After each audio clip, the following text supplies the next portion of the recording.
But first, here's my take.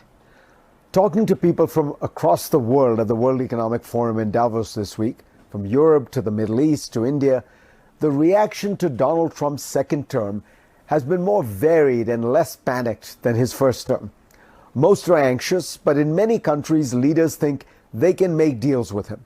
Others believe that his bark is worse than his bite. All the people I spoke with, however, are puzzled by one core aspect of Trump's worldview: that America is a patsy. We will not allow ourselves to be taken advantage of any longer, Trump declared in his inaugural address. Secretary of State Marco Rubio, doing his best to imitate Trump in his confirmation hearings, explained that the United States has in recent decades too often prioritized the global order over its own national interests. This picture of America strikes the rest of the world as bizarre, almost upside down. After all, America has routinely used military force in pursuit of its national interests, no matter what global opinion thought. It invaded Iraq over the objections of other UN Security Council members and protests involving millions across the world. It sanctions countries unilaterally, from Iran to Cuba to Venezuela, even when its closest allies disagree. And between 2009 and 2023, it imposed the most protectionist trade measures of any country on the planet. The rest of the world sees the U.S. as a country that knows it is the world's superpower and acts like it, extracting special terms for itself on almost every issue that it regards as important to its national interests.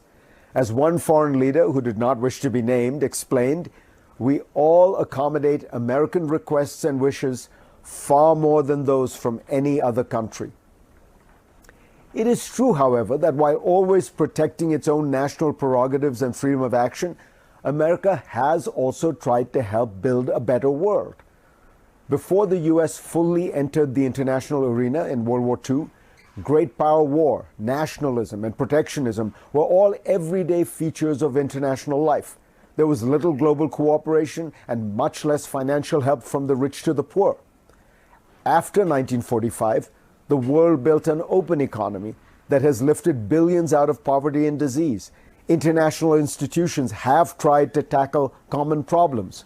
Great power wars have faded into the history books. America has been key to this transformation. After World War II, far from asking for tribute from the defeated powers, it gave them money to rebuild.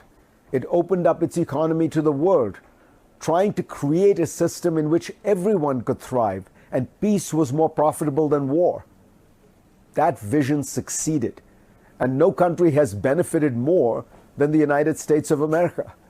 America has remained the world's leading economic, technological, military, and political power 80 years after World War II. In fact, in recent decades, the gap between America and many other rich countries, Germany, Japan, has actually increased. With about 4% of the world's population, America is today over a quarter of global GDP, roughly the same position it was in during Ronald Reagan's presidency nearly half a century ago. What's more, the technologies of the future are ones that America leads in and might well dominate. But that is not enough for Donald Trump. He wants to squeeze every foreigner for more. In 2017, during a meeting with the president of Panama, President Trump complained that Panama charged the U.S. Navy too much.